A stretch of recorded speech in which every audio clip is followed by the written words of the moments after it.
They branded her at dawn, and I who had ruled the moon court for 11 winters could not look away.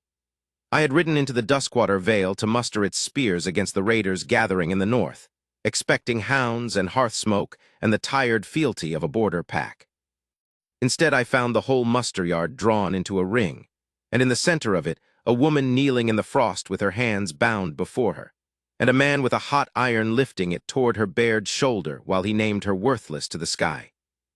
Markless, Garrick called her, Alpha of Duskwater, a broad man with a jaw made for pronouncements. The moon has looked on this one and turned her face. No mate mark, no worth, no place at any hearth of ours. Let her serve where the mateless serve. And he pressed the iron down, and she did not scream. That was the first thing I knew of her before I knew her name. She did not scream. The iron hissed against her skin, and her breath went ragged, and her whole body shook once, like a young tree taking a blow, and then she was still again, kneeling straight-backed in the trampled snow with her chin level and her eyes fixed on nothing any of us could see. Around her, the pack murmured its approval the way packs do when they are relieved the misfortune has landed on someone else. And something in my chest, some deep and sleeping thing I had stopped expecting to wake, turned over and began, very slowly, to come awake. I should say plainly what I am, so you understand the strangeness of that moment. I am Corvain, Alpha King of the Moon Court, and for a long time I had lived without the thing my kind live for. My father found his mate at 19, and my mother knew him across a crowded feast hall before either had spoken a word. All my life I had been told the recognition came like lightning, a stroke that split a man from crown to root and left him remade. I had waited for lightning through 11 winters of rule, through the deaths of both my parents, through wars and treaties and the endless dinners where mothers presented their daughters like fruit on a cloth. Lightning never came. I had made my peace with the ruling of a kingdom by a man with no queen, and I had told myself the peace was real. So when the sleeping thing woke in me that dawn, I did not name it what it was. It did not come like lightning.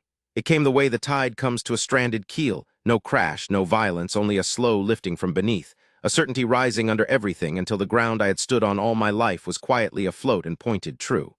I looked at the branded woman kneeling in the snow, and the certainty said, without words and without doubt, there. There. And I did not understand it, and I did not trust it, and I could not look away. Your Grace, my second Talver had drawn his horse alongside mine. He was watching me and not the woman, which was his particular gift. You've gone very quiet. Who is she? A kennel matter, Duskwater's business. He said it low, a warning wrapped in courtesy. Garrick's within his rights. An omega with no mark reaching her marrying years. It's an ill omen to a small pack. They're frightened of the raiders and they want something to blame. She didn't cry out. No, Talver agreed, and I heard him turn to look at her at last. No, she didn't. Garrick had seen me now. Of course he had. A king does not ride into a border vale unnoticed, and my banner with its white moon on gray hung heavy in the still air behind me. He handed the iron to a boy and came across the yard wiping his hands, wearing the wide and eager smile of a lesser man who has caught the eye of a greater one at what he hopes is a fine moment. He did not seem to consider how the moment looked. That told me a great deal about Garrick before he had said a single word. Alpha King, he called, dropping to one knee in the snow with a flourish that scattered the frost. You honor the Duskwater Vale. Forgive the housekeeping. We keep a clean pack here. We were purging an omen before it soured the muster. An omen? I did not dismount. From horseback I could see her still, past his broad shoulder, the woman being lifted to her feet now by an old man in a houndsman's leather. You brand your omens onto your own people. His smile flickered and held. The markless bring ruin, your grace, as the old lore says. A pack that shelters one invites the moon's disfavor. Better she serves the hounds than curses the cradle. He rose without being told to, another small wrongness. She was to have been mine, if you can believe it. Promised to me by her late father when we were both children. But the years came and no mark bloomed on her, and a man cannot take a markless woman to Luna. It would shame the whole vale. So instead you shame her before the whole vale. I do what is right, Garrick said, and I saw that he believed it, and that was worse than if he had not. The old houndsman had wrapped a cloth around her shoulder and was steering her toward the low stone kennels at the yard's edge. And as they went, she turned her head once and looked back, not at Garrick, not at the pack, but at me. It was only an instant. Her eyes were gray as river ice, and there was no plea in them and no hatred either, only a still and level taking in of the stranger on the tall horse who had watched her burned and done nothing. Then she looked away and let the old man lead her on, walking as though she wore a crown and not a brand.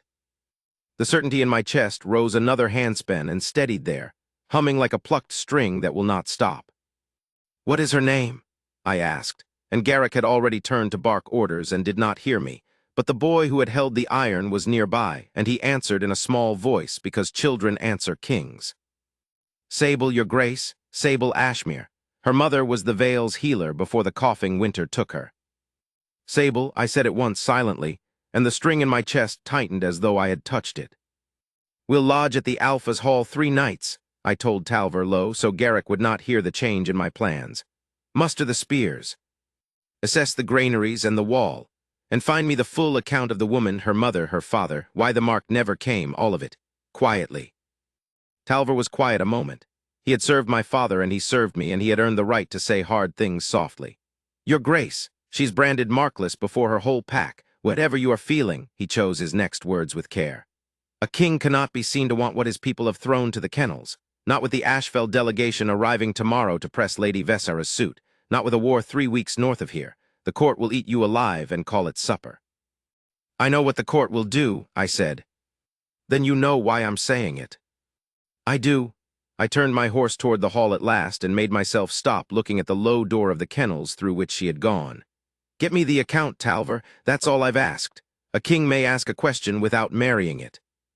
He inclined his head and rode to do it, and he was too good a man to say what we both heard under my words, which was that I had already stopped believing myself. The tide was under my keel. I had waited 11 winters for lightning and gotten instead this slow, unhurried, unshakable rising, and I understood even then, riding through Garrick's grateful pack toward Garrick's warm hall, that no wind I could raise would ever set me back down where I had been. That night I ate at the high table and heard Garrick tell the story of the branding 3 more times, each telling more righteous than the last, and I smiled where a king must smile and said little. And in the black hour past midnight, when the hall had gone quiet and the fires banked to coals, I could not sleep for the burned smell that seemed to hang in my own memory, and the level gray look of a woman who had been broken in every way her pack could manage and had, somehow, refused to break. I did not go to the kennels that night. I want that understood. Whatever I have become to her since, in that first dark I lay awake and kept my distance, because she had not chosen me, and a man who takes without choosing is the very thing I have spent my life protecting my people from. But I lay awake, and I listened to the wind come down off the northern peaks where the raiders were sharpening their spears, and I thought, there is a war coming, and a scheming court, and a hall full of frightened men who brand their healers' daughters to feel safe. And somewhere below all of it, in a cold stone kennel, is the truest thing I have felt in 11 years, wearing my rejection's brand on her shoulder. I would have to be very careful, I would have to be very patient, and I would have to be, before the end of it, braver than I had ever needed to be with a crown alone on my head. The certainty did not tell me any of that. It only rose and steadied and waited, the way she had waited under the iron, as though it already knew how the story ended and was content to let me catch up. I went to the kennels the next morning under the only honest pretext a king has in a border pack. I went to see the hounds. A muster needs its trackers and its war dogs, and no alpha alive would question a warlord who wished to judge the beasts he might soon send into the hills. So I told Garrick I would inspect the kennels before I inspected his spears, and he offered to walk me there himself, and I told him a king walks where he pleases and prefers his own counsel in the morning, and he bowed and let me go alone, flattered to be trusted with my solitude. Men like Garrick are easy to steer, because they believe every courtesy is an admiration. The kennels of Duskwater were better kept than the woman who kept them was treated.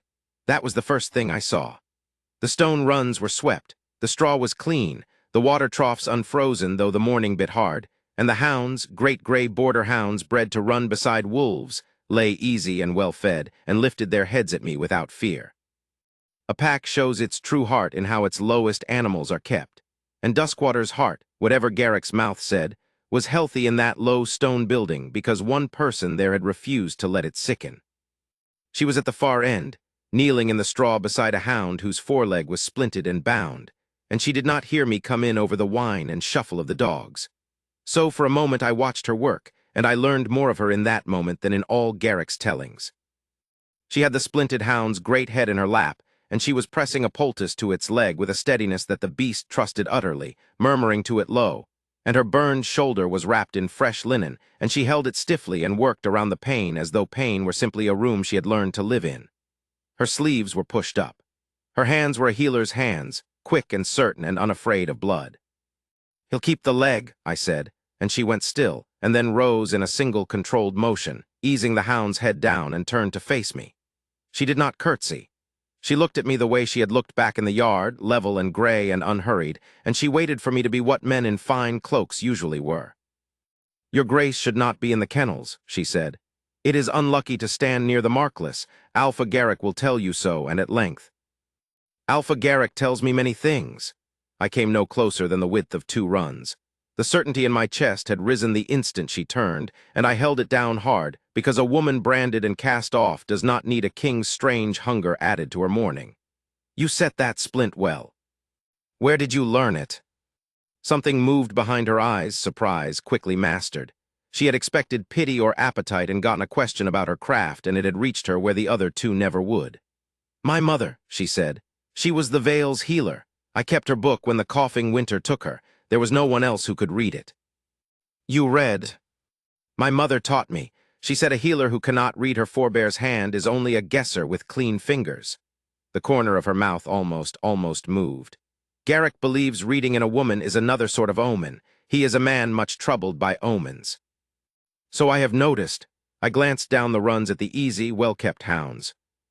"These are the best-tended animals I have seen on any border, and I have seen every border in my kingdom. Whatever else this Vale has thrown away, it has kept its war dogs alive because you're here. When the raiders come, and they will come, those hounds may be the difference between a warned pack and a burned one. You know that." "I know that." Her chin lifted a fraction. "I have said it to men who will not hear it from a markless mouth. The northern runs need clearing. The old warning line of cairns above the hollow ford has been let fall, and no one walks it, and if the Hollowfang come down through the notch, there will be no fires lit to carry the word south in time." She stopped herself, and I watched her decide I was one more fine cloak who would nod and forget. "Forgive me. Your Grace did not come to hear a kennel girl's opinions on war." "I came to see the hounds," I said. "I stayed to hear the opinions." She looked at me for a long moment then, truly looked, the way you look at a thing you cannot yet place. And I will tell you honestly that it took everything I had learned in 11 years of ruling to stand under that gray gaze and not let my face show her what she was to me. Because the tide was up over the keel entire now, and the certainty was no longer a whisper but a steady, spreading warmth that filled my chest like sun filling a valley, and every part of me that had waited 11 winters for lightning understood at last that lightning had been the wrong thing to wait for. Lightning strikes and is gone. This did not strike. This rose and settled and stayed, and made the whole trembling world go quiet and sure, as though some deep foundation I had never known was cracked had, in her presence, silently knit itself whole. Her name was Sable Ashmere. She was, though neither of us would say it for a long while yet, the mate the moon had made for me and hidden in a kennel under my rejections brand. And I could no more have walked out of that low stone building and forgotten her than I could have walked out of my own skin. "Tell me about the cairn line," I said instead, and lowered myself to sit on an overturned water butt as though I had all the mourning in the world, which for her I did. "The old warning fires. Draw it for me. Where does the Hollowfang come, and where would you set the watch if you were the one setting it?" For a heartbeat she thought I was mocking her. I watched her wait for the cruelty.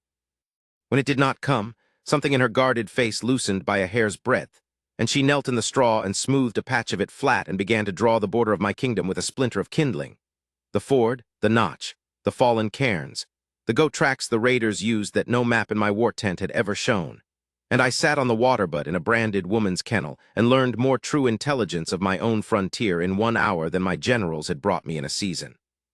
She was still drawing when the light in the doorway changed, and a shadow fell across the straw, and I heard, behind me, a voice like poured honey with a wasp asleep in it. "Your Grace, what a place to find a king." I rose and turned, and there in the kennel door, holding her fur-lined hem up out of the straw with 2 fingers, and her whole face arranged into fond concern, stood Lady Vessara of Ashfell, arrived a full day before I had been told to expect her, which was the first move of the long game she had come to play. She was beautiful the way a drawn blade is beautiful, and highborn to her marrow, and she had brought a hunting party of Ashfell wolves and a train of gifts, and a very clear intention to leave the Duskwater Vale as the promised Luna of the Moon Court. She looked from me, seated in a kennel, to the branded Omega kneeling in the straw at my feet, and I watched her read the whole thing in an instant and file it away behind her lovely, concerned smile. "They told me you'd come to see the hounds," she said, gliding in, careful of her hem. "I confess I didn't believe a king would trouble himself, but then you were always more thorough than your counsel. Is one of the poor beasts sick?" Her gaze dropped to Sable and did not rise again. "Or is this the creature I've heard the Vale whispering of, the markless one, the little omen?" She said omen the way one names a stain. "How brave of you, your grace, to sit so near." "They say ill luck rubs off." Sable had risen the moment Vessera spoke, and stood now with her eyes down and her burned shoulder held stiff, become in an instant the invisible kennel servant the Vale had made her. And I hated the sight of it, hated how quickly she folded herself small, hated that she had learned she must. And I understood, standing between the drawn-blade lady in the doorway and the branded woman in the straw, exactly how the whole world would arrange itself against what I had just discovered in my chest. Vessera had crossed a kingdom to be my Luna. Garrick had branded Sable to be safe. The court would want the highborn lady and fear the markless girl, and there was a war coming that would give every one of them 100 reasons to counsel me toward the safe and highborn thing. "Lady Vessera," I said, and gave her the exact bow her rank required and not 1 degree more. "You've come early." "I've come eager," she said, smiling, and her eyes flicked once more to Sable, measuring cold, already deciding what to do about her. "Shall we leave the hounds to the kennel girl, your grace, and speak of the war? I've ridden a long way to be useful to you." I looked back once at Sable. She did not look up. But I saw her hand, at her side, close slowly around the splinter of kindling. She had used to draw my border in the straw, and hold it, as though it were the one thing in that low room that was still hers. And the certainty in me set its feet and made me a promise I had not yet earned the right to make aloud. "Of course," I told Vessera, and walked out of the kennel into the cold, and did not forget, and would never forget, the woman I left kneeling behind me in the clean straw with a splinter clutched in her healer's hand. The war came into Garrick's hall that same evening on the back of a half-dead rider, and it changed the shape of everything. He fell off his horse in the muster yard at dusk, a Duskwater outrider named Corin who had been posted to the far steadings, and by the time they carried him to the hall fire, he had breath enough for only a few words before he fainted. The Hollowfang had crossed the high ford. 2 steadings above the hollow burned. The raiders had come down through the notch, the very notch Sable had drawn in the straw that morning, and they had come in numbers no one had counted on, and worst of all, they had come 3 weeks before any of my generals had said they could. Somebody had told them our muster was not yet made. Somebody had told them the cairn line was fallen and no warning fires would burn. I stood over the fainting rider in Garrick's crowded hall and felt the whole war tilt on its axis, and I thought of a splinter drawing goat tracks in the straw, and I thought, she told me this at dawn, and I am the only man in this vale who was listening. "Impossible," Garrick was saying, gone pale under his beard.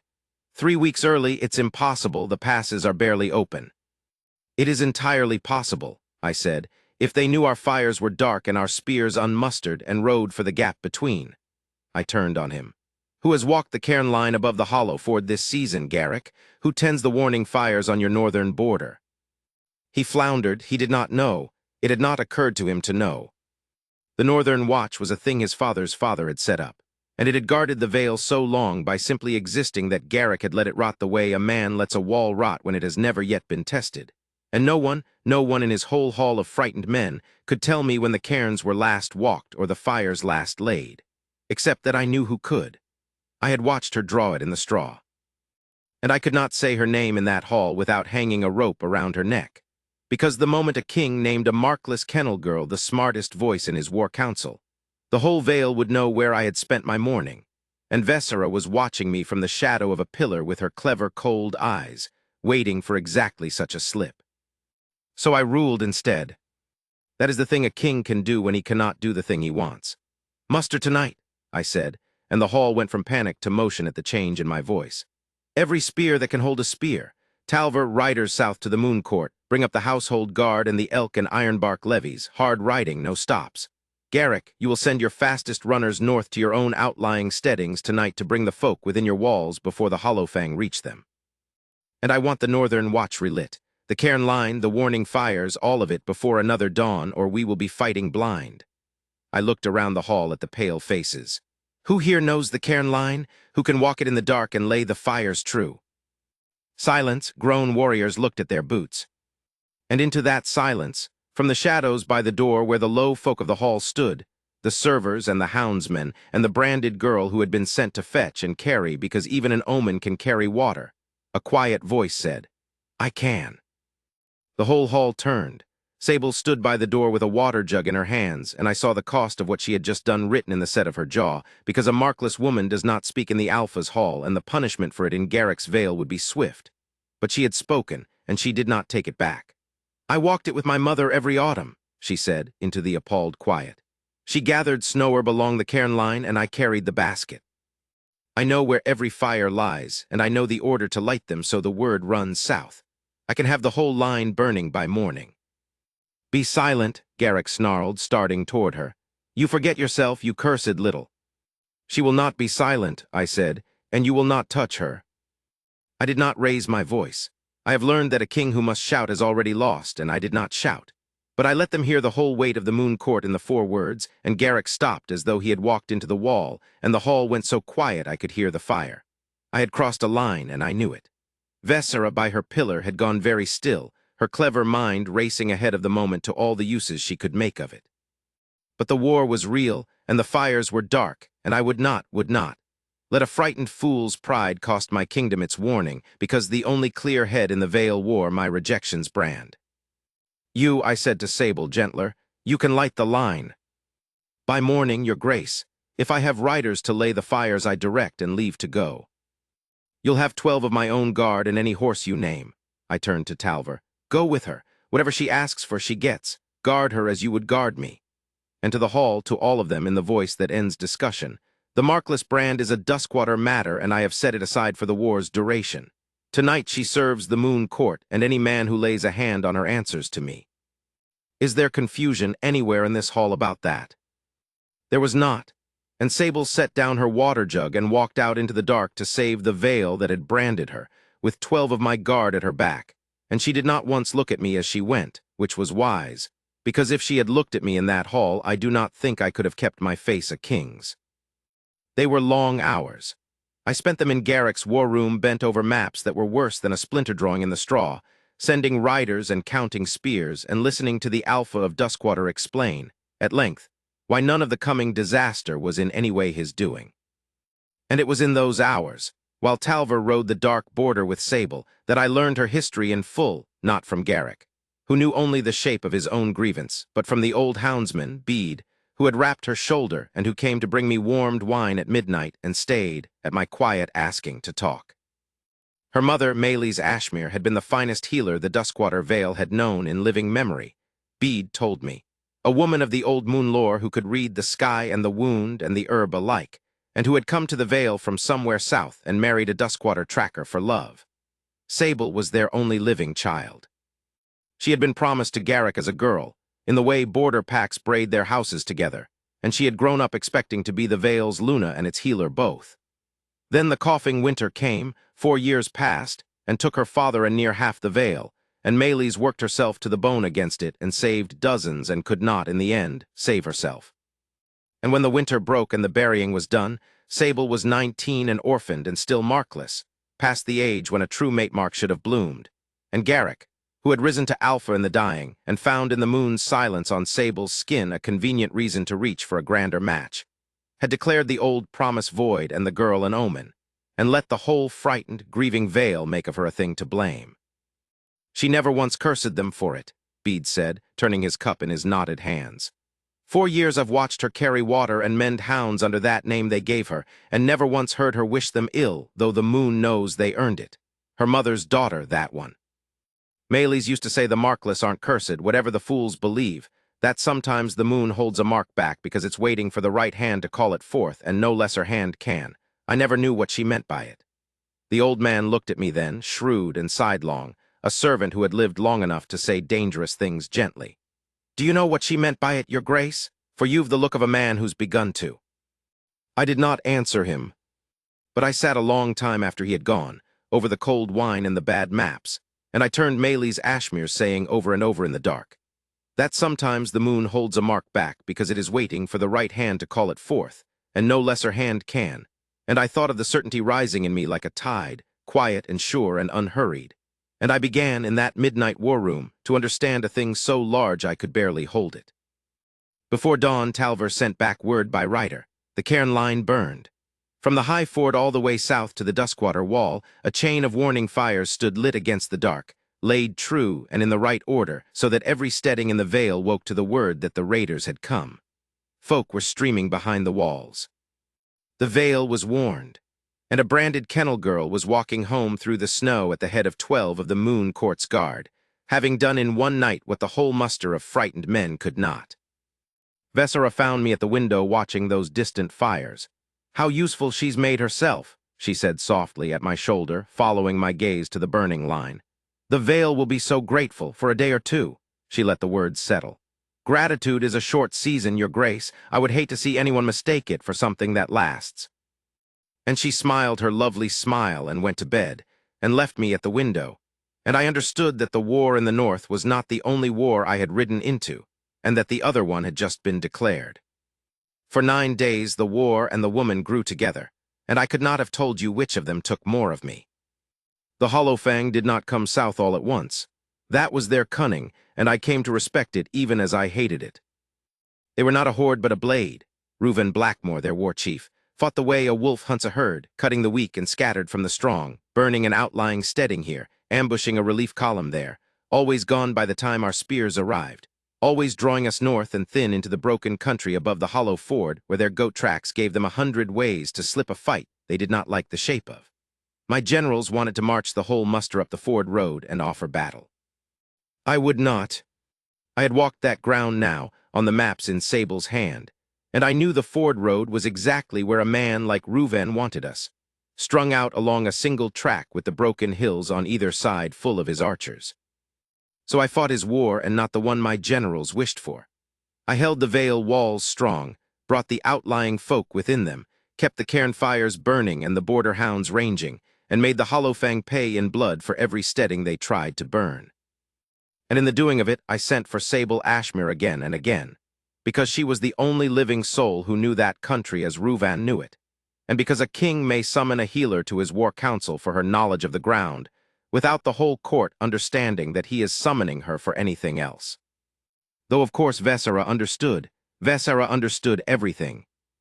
We walked the walls together in those 9 days, Sable and I, more often than a king and a kennel girl had any business walking anywhere. I told myself each time it was the war. She would trace the northern hills for me against the real horizon now instead of in straw, naming the notches and the dry watercourses and the folds of ground where a warband could lie hidden, and I would listen and learn and give my orders the better for it. And somewhere in the naming of ridgelines we would begin always to talk of other things. Her mother, my father, the book of moon lore she kept hidden in the kennel loft. The 11 winters I had ruled without a Luna, and the reasons I had stopped expecting one. She was the first person in many years to whom I spoke as a man and not a crown, and I think I was the first in 4 years to speak to her as though her thoughts were worth the hearing, and each of those was a rarer gift than either of us said. "You should not do this," she told me on the 5th night on the cold rampart with the cairn fires burning north of us like a fallen constellation. "Walk with me. Ask my counsel before your captains. You think you are being just, and perhaps you are, but they see it, Your Grace. Garrick sees it. The Ashfell lady sees it most of all. You are spending your standing in this court on a woman with a brand on her shoulder, and when the war is won they will make you pay the price, and the price will not fall on you." "It will fall on me."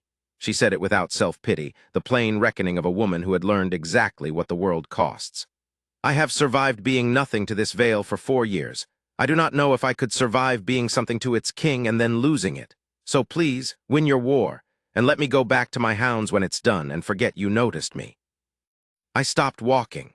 The certainty in my chest, which had only grown steadier and warmer with every hour of her, rose then to the very brim of me, and it took all my long discipline to keep from telling her the whole truth of what she was, that she could no more go back to being nothing to me than the tide could go back to being still.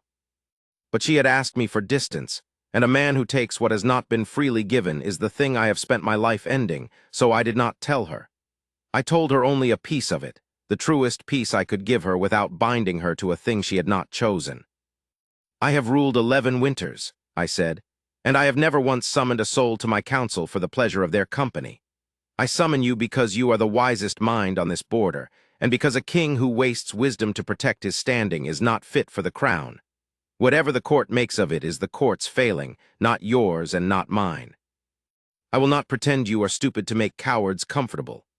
I looked at her in the firelight, at the level gray eyes and the stubborn chin and the brand her pack had burned into her, and I said quietly, "And I will not let anyone make you pay for my choices. That much I can promise you now, whatever else must wait." She looked at me for a long moment, and I watched her not believe me, and I watched her want to. "Kings make that promise easily," she said at last, low, "before the war is won. This one keeps it." She did not answer, but when we walked on, she walked a little closer, and did not draw her frozen hands back into her sleeves when the wind came, and I marked it and said nothing, and let the small thawing be what it was. Vesera made her first true move on the 10th day, and she made it, as clever people do, out of my own actions. She came to me in council, the full war council, Garrick and my captains and the Ashfell lords she had brought, with her face all grave concern, and she laid before us a hollowfang arrow. It had been found, she said, at the site of the last burning, the ambush of a relief column in which 9 Duskwater men had died. And this arrow, she said, turning it in her lovely fingers so the fletching caught the light, was not fletched with the gray goose the hollowfang used. It was fletched with snow owl. And who in all the vale, she asked the grim and frightened council, gathered snow owl feathers along the northern cairn line? Who walked that border in the dark, alone at the king's own order, with knowledge of every goat track the raiders used? Who had come to the vale's healer's craft honestly, and to its borders' secrets more honestly still, and to whose kennel, she had heard it whispered, a rider of the hollowfang might slip unseen in the night, for who watches a markless girl? She did not accuse Sable in words. She was far too clever for that. She only turned the arrow in the light and asked her questions, and let the frightened men of the council do the accusing for her, and I watched it happen and could not stop it happening, because everything she said was shaped from truth. Sable did know the border, Sable had walked it alone. Sable had access to snow owl feathers, and a frightened pack that has already decided a woman is an omen needs very little to decide she is a traitor too. By the time Vesera had finished turning her arrow, half the council was looking at Garrick, and Garrick was looking at me, and the word spy hung in the war room unspoken and growing. "The timing," Vesera murmured, laying the arrow gently on the map as though grieved to have raised the matter at all. "The hollowfang came 3 weeks early, your grace. Early as though someone had told them our fires were dark. And who tended those dark fires? I raise it only for the vale's safety. I would be failing in my duty to you if I did not. I am nearly sure, there is an innocent answer." And she looked at me, and the trap in her eyes was perfect, because if I defended Sable too hard, I confirmed to every man there that the king's judgment was compromised by a woman, and if I did not defend her, they would take her that night. I picked up the arrow, I looked at the fletching, and the tide in my chest went very cold and very steady, the way it does in the moment before I fight, and I understood that Vesera of Ashfell was cleverer and more dangerous than the whole hollowfang warband, because Reuven Blackmore could only burn my kingdom's edges, and this woman meant to burn its heart. "It's snow owl," I agreed quietly into the waiting silence. "You have sharp eyes, Lady Vesera. Let us see how far they reach." I set the arrow down. "We will find who fletched this, all of us together in the light with evidence and not with whispers, and until we do, no hand is laid on anyone in this vale on the strength of an arrow and a rumor, not a kennel girl and not a king. Is that understood?" I let my gaze travel the whole council and come to rest at last on Vesera's beautiful, patient, disappointed face. "I do not condemn my people on feathers, my lady. Where I come from, that is called justice. I had thought Ashfell knew the word. It bought Sable her freedom for that night. It bought nothing more." Because as the council broke and the lords filed out muttering, Talver caught my eye across the room and gave me the smallest shake of his head, and I understood what it meant. That the whisper was already loose, that it would run through the frightened vale like fire through the cairn line, and that by morning half of Duskwater would believe the markless omen had sold them to the raiders, and that Vesera had known that, and counted on it, and needed no verdict from me at all. She had only needed to say the word aloud in a frightened room. The pack would do the rest. I went to find Sable before the whisper reached her, so that she would hear it first from me. But I was already too late. She was standing in the kennel doorway when I came, very still, with the old houndsman Bede beside her and his hand on her arm. And I saw by her face that she already knew, that some frightened server had already run to the kennels to spit the word traitor at the omen, and that the small thawing of the ramparts was frozen over again, and that she was looking at me now the way she had looked at me that first dawn, level and gray and alone. The hollow fang came against the Duskwater wall itself on the night the Vale had decided Sable was a traitor, and that black coincidence very nearly ended everything before it began. They came in the dead cold hour with the moon smothered in cloud, and they came clever, as Reuven always came, not a rush at the great gate where the muster stood ready, but a silent climbing party against the low western wall above the kennels, where the ground rose and the wall was old, and the watch, on the night the pack was busy hating a kennel girl, was thin. I have gone over that night 100 times since. If the western wall had fallen, the raiders would have been inside the walls and among the sleeping folk before the muster at the gate ever knew, and the Duskwater Vale would have been a slaughter-yard by dawn. It did not fall. It did not fall because of the one person in the whole Vale who was awake at the western wall that night, the branded woman the pack had sent to sleep among the hounds. She heard them first, she told me after, or rather the hounds heard them and she read the hounds. She knew her animals the way a healer knows a pulse, and when the border hounds in the western runs went from sleep to a low, bristling, pointed silence, not the baying of dogs who scent a fox, but the terrible quiet of dogs who scent men where no men should be, she did not stop to wonder or to doubt. She loosed them. She threw open the western runs in the dark and sent a dozen great gray war dogs up the inside of the old wall at the very moment the first Hollowfang raider swung his leg over the parapet. And the screaming of that raider under the hounds was the first the muster at the gate knew that the wall was breached. By the time I reached the western wall with Talver and the household guard at my back, it was already a close and desperate thing in the dark. Hounds and raiders tangled on the parapet, the thin western watch fighting for their lives, and below in the kennel yard, in her night clothes with a houndsman's staff in her hands, Sable Ashmere holding the inner kennel door against 2 raiders who had dropped inside, keeping them off the terrified folk who had crowded there for shelter. Buying with her own body the moments the guard needed to come. She was not a warrior. She had no more than a healer's strength and a staff and a wall of hounds she had bred to trust her. But she stood in that door, branded and accused and utterly alone in the pack's regard, and she held it, and she did not run. And when I came down off the parapet with my sword wet and cut the 2 raiders down from behind, she did not fall against me in relief. She turned, staff still up, chest heaving, ready to fight me too if I proved to be one more thing come to hurt the folk behind her, and only when she saw it was me did she lower the staff a hand's breadth and say, in a voice gone hoarse with shouting, "The west runs. There are more coming over. Send the hounds, not the men can't see, the hounds can." I did as she said, of course I did as she said, and it turned the night. We loosed every hound in the Duskwater, kennels up the inside of that wall in the smothered dark, and the raiders who could not see in the black went down before beasts who did not need to. And by the gray of dawn the western wall was held, and the Hollowfang climbing party was dead or fled back into the hills, and the Duskwater Vale, which had gone to sleep hating Sable Ashmere, woke to the fact that it was alive because of her. You would think that would have been enough. I thought so for one clean hour in the dawn. I stood in the kennel yard among the wounded and the dead and the exhausted hounds, and I watched Sable, who had not slept, who had a raider's knife cut bound roughly across her forearm and would not let anyone tend it until she had tended everyone else, move through the wounded with her mother's steady hands, saving the very men who had called her traitor the night before, and I thought, surely now they will see her. And some of them did. Old Bede wept openly. The men she pulled from death looked at her, as though a name they had spat had suddenly grown a face. For that 1 hour in the gray light, the Vale saw the truth of Sable Ashmere and did not know what to do with it. Vesera knew exactly what to do with it. I will give her this, she never wasted a night, not even a night of battle. She came into the kennel yard while the blood was still fresh, immaculate, having somehow found the moment to dress as though for court, and she went straight to Garrick where he stood shaken and useless among his wounded pack, and she spoke to him low and long, and I watched Garrick's frightened face harden as she poured her poison into the crack the night had opened. Because a clever enemy does not fight the truth. A clever enemy uses it. And by the time Vesera had finished with Garrick, the story of the night had a new shape, and the new shape was this: How strange, was it not, that the Hollowfang had come precisely against the western wall, the low wall, the kennel wall, the one stretch of the whole border that the markless girl knew better than any soul alive. How strange that she alone had been awake to meet them. How convenient that the traitor had staged herself a heroism on the very night she stood accused.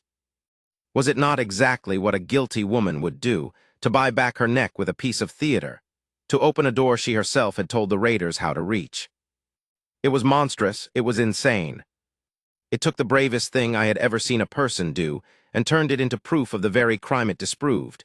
And the worst of it, the thing that made my blood run cold as I watched it spread from mouth to frightened mouth across the yard, was that it worked.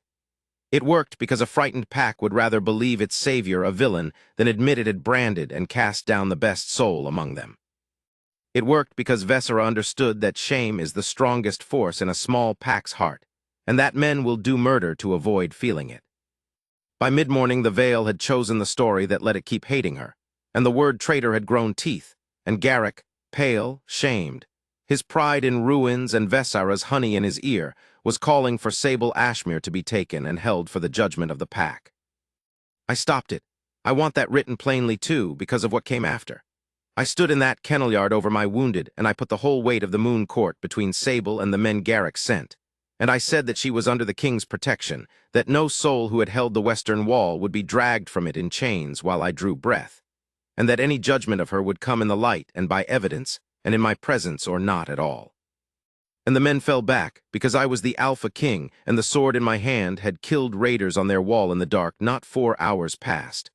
I saved her that morning. But I saw, even as I did it, the trap closing, and I saw that I could not stand in that yard with my sword forever.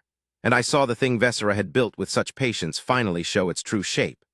Because the more openly I protected Sable, the more surely I proved to the whole Vale that their king's judgment had been stolen by a markless traitor, and the more reason they had to want her gone, and the deeper the war and the court would counsel me toward being rid of the woman who compromised me. I found her in the kennel loft an hour later, alone, sitting very straight on the edge of her narrow cot with her mother's Book of Moon lore open unread on her knees and her bound arm cradled in her lap. She did not look up when I came. The dawn's brief thawing was gone from her entirely. She had gone somewhere far inside herself, to the still cold place a person goes who has learned that no good deed will ever be allowed to count. You held the wall, I said. You saved every soul in this vale, mine included. I know it. Talver knows it. Bede knows it. The men you pulled from death know it in their bones, even as they let themselves be told otherwise. I know what I did. Her voice was very quiet and very even. It has never once mattered what I did, Your Grace. Only what they need me to be. At last she looked up, and her gray eyes were dry, which was worse than weeping. You cannot save me from this. You have tried, and I am grateful, and it has made everything worse, and we both know it. Every wall you put between me and them, they read as proof. If you keep protecting me, you will break yourself on this Vale and your court and your crown, and in the end they will take me anyway, and you will have spent your whole kingdom on it and lost. So stop, please. Let me go north tonight, quietly, and lose myself in the hills, and be a story the Vale can forget. It is the only ending to this, where you do not lose everything. And I looked at her sitting there, offering to walk out into a raider-infested wilderness alone rather than let me ruin myself for her, and the certainty in my chest that had been rising for 11 days rose past every wall I had built to hold it, and I knew that the time for pieces of the truth was over. She thought she was nothing that could be worth a kingdom. She had been taught it so thoroughly and so cruelly that she had come to believe her own worthlessness the way she believed the sky was cold. And I could not let her walk out into the dark believing it. Whatever it cost me, and I knew, kneeling down before her narrow cot so that for once she looked down and I looked up, that it would cost me a great deal. I could not let her go on thinking she was small. Sable, I said, and it was the first time I had used her name to her face, and I watched it land. There is something I have to tell you, and when I have told you, you may still choose to go north, and I will not stop you because your choices are your own, and I would sooner die than take them from you. But you will not go believing you are nothing, because you are not nothing. You are the one thing the moon has been holding back my whole life. And I have known it since the morning they burned you. I told her the truth in the kennel loft, while the wounded groaned below us and the war waited outside, and it was the hardest and the easiest thing I have ever said. Every alpha of my line carries a mate mark, I said. Not the ordinary marks, not the small moon signs that bloom on ordinary wolves when they find their promised ones. the king's mark. It lies over the heart, and it sleeps there, gray and cold from birth, and it does not wake, the lore says, and my father swore it to me. It does not wake for anyone in the whole world but the one soul the moon has made to be the king's own. My father's mark woke for my mother across a feast hall. His father's woke for a woman he pulled from a flooded river. All my life I waited for mine to wake, and it never did, through 11 winters and 100 highborn daughters and every reason a kingdom could give me to want it to. I stopped believing it ever would.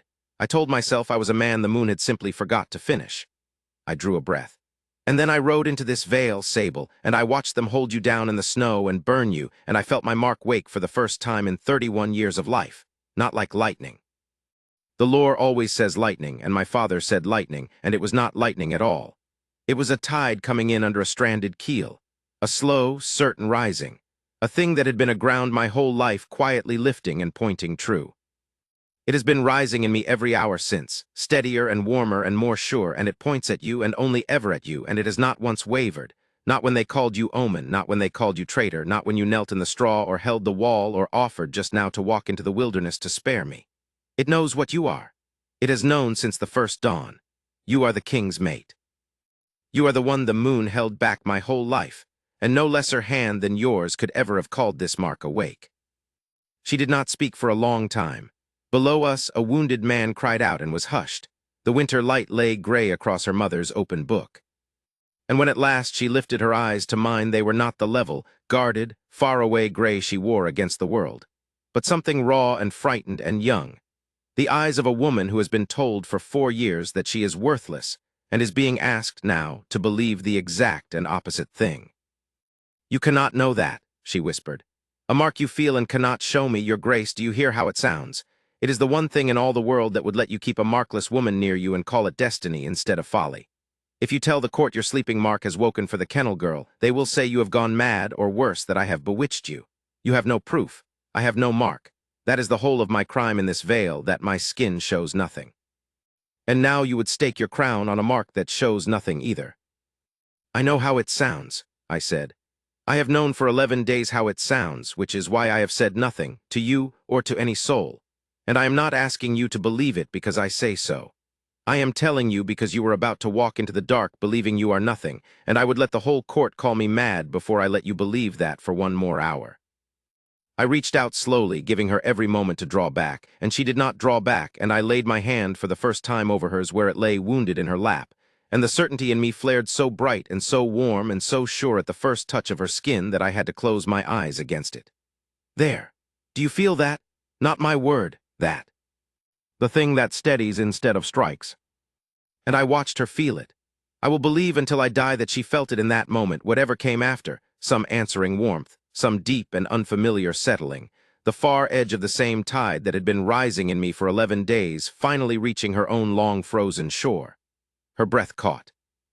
Her wounded hand turned very slowly beneath mine, until her palm lay against my palm, and she looked at our 2 hands as though they belonged to strangers, and a single tear, the first I had seen from her, ran down and fell onto the open page of her mother's book.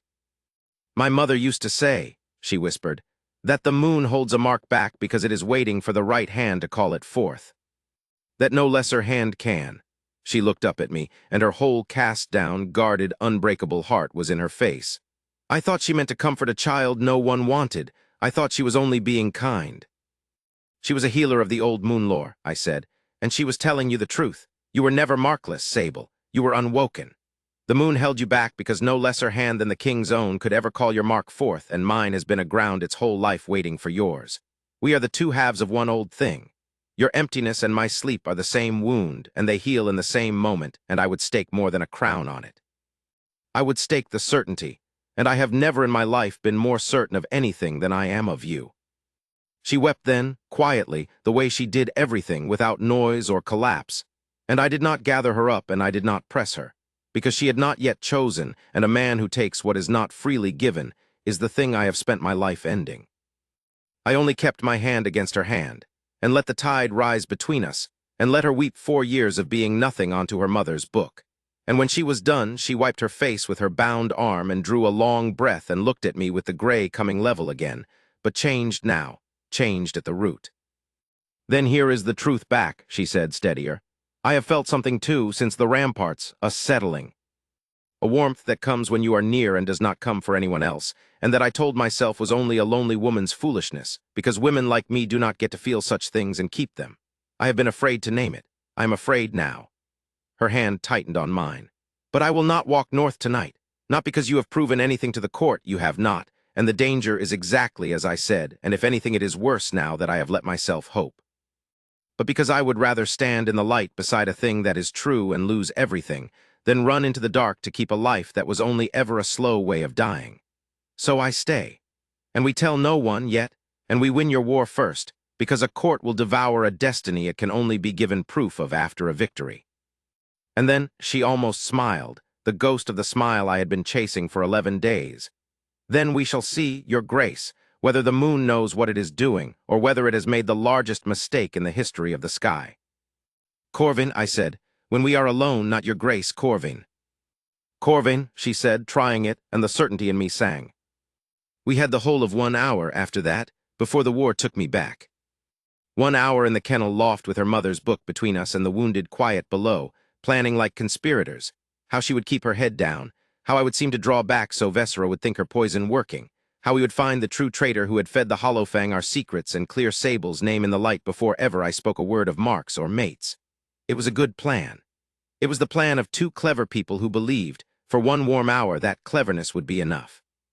And it was already too late, though we did not know it, because while we sat in the loft making our careful, patient plan, Lady Vessera of Ashfell was in Garrick's hall making a swifter one, and hers required no proof at all, only the frightened obedience of a broken alpha and the long habit of a veil that had already decided the markless girl was guilty of everything.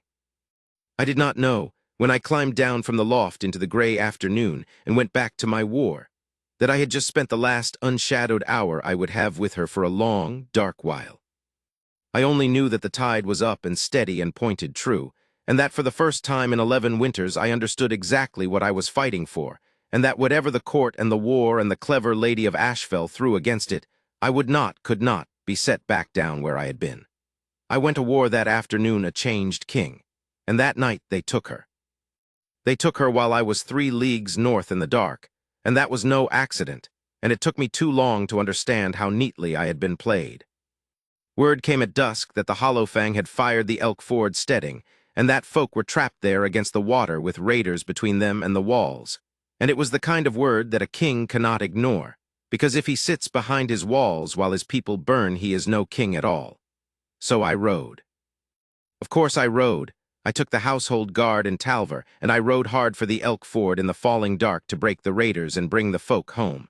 And it was only when we reached the ford and found the steading unfired, and the folk asleep, and no raider within 5 leagues of the place that I understood there had been no attack at all.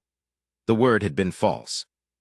Someone had sent me a lie dressed as a rescue, and I had believed it because it was shaped exactly like my own honor, and I had ridden 3 leagues into the empty dark and taken with me every guard who might have stood between Sable and the Vale. We killed the horses getting back. I have never ridden as I rode that night, with the cold certainty in my chest turned to ice and screaming, and it was still not fast enough, because a thing that takes a whole hall an hour to do cannot be undone by a king who arrives at the end of it. I came through the great gate at the black bottom of the night into a hall full of torches and shouting, and I saw the shape of what had been done before anyone said a word. Because they had built it to be seen, Garrick on the high seat with his face set in the terrible righteousness of a weak man doing a monstrous thing he has been told is strong, and the council ranged below him, and Vessera of Ashfell standing at Garrick's right hand in the place, Aluna stands, grave and lovely and sorrowful.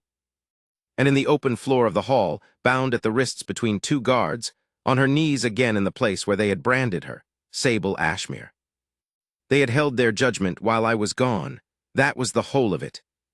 Vessera had understood that she could never win Sable's condemnation with me in the hall, so she had simply arranged for me not to be in the hall, a false alarm, a king's honor turned into a leash, and in the hours I was gone she had given Garrick and his frightened council everything they wanted. A trial without a defender, an omen made a traitor, the shame of the whole Vale poured into one bound woman on the floor. They had a confession, Garrick told me, rising, his voice too loud. A serving woman had come forward. Snow-all feathers had been found in the kennel loft, of course they had. Sable fletched her own healing darts with them. Every soul in the Vale knew it, which was exactly why it damned her.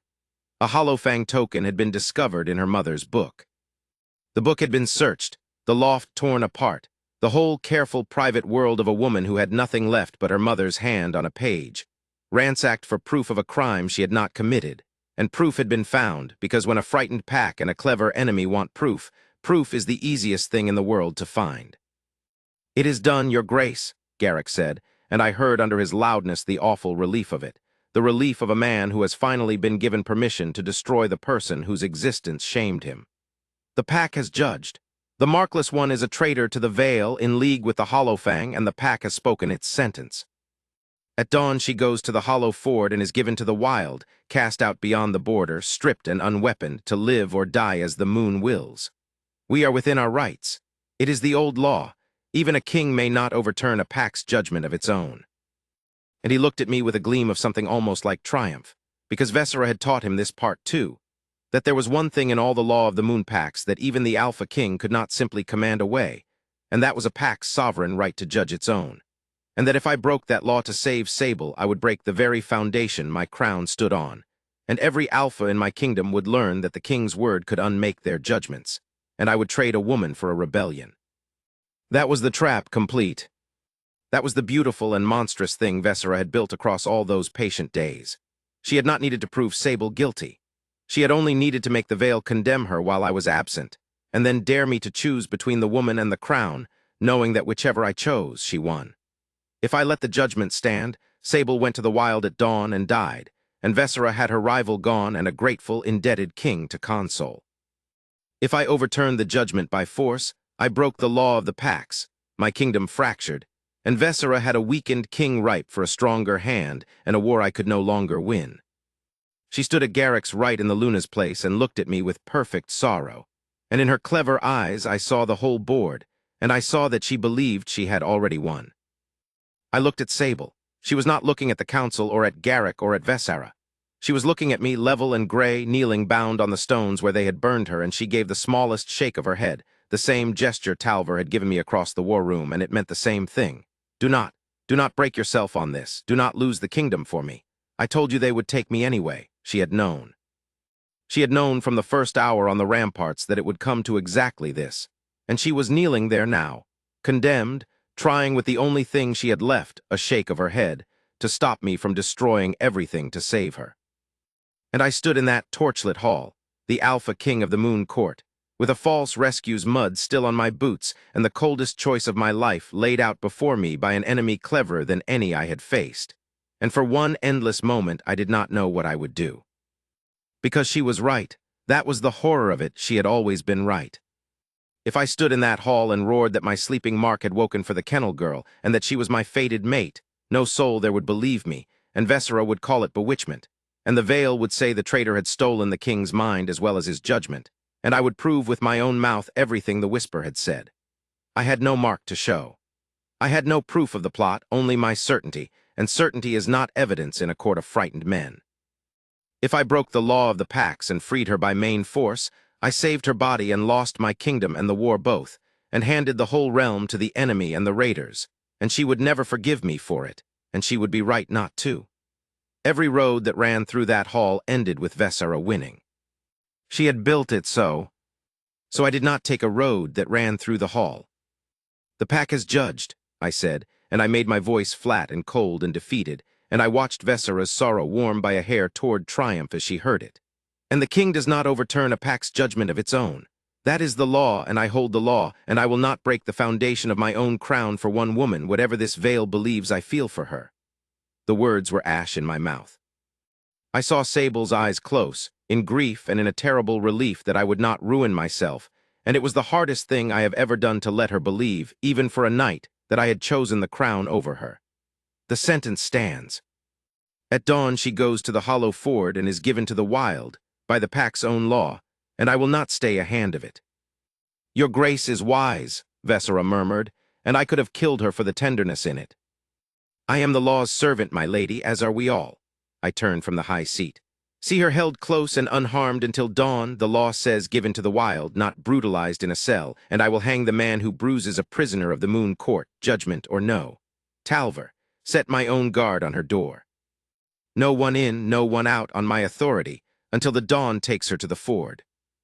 And I walked out of that hall with my face a defeated king's, past Sable kneeling bound and condemned, and I did not look at her, because if I had looked at her she would have seen that I was not defeated at all, that the tide in my chest had gone from screaming ice to the flat cold certainty I wear only in the last moment before I fight, and that I had just told the largest lie of my life, and that I had exactly one night to prove a plot, unmake a frame, and tear the real traitor out of Vesara's beautiful hands, before the dawn took the one thing the moon had ever made for me, and gave it to the wild.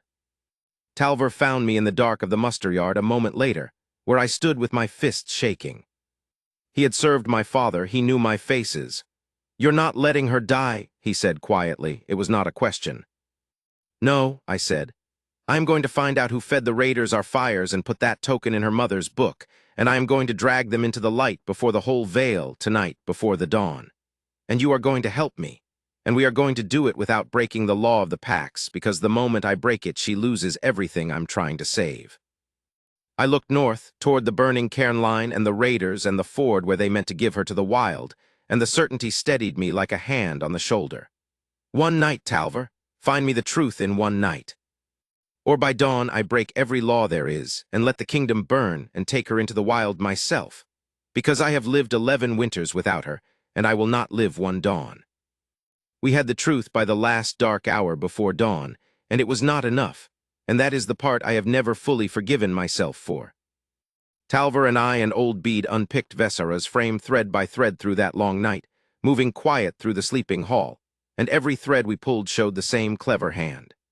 The serving woman whose confession had damned Sable was gone, fled the vale that very night, and in the pallet where she had slept Bede found, sewn into the ticking, a purse of Ashfell silver heavy enough to buy a family a new life in the south.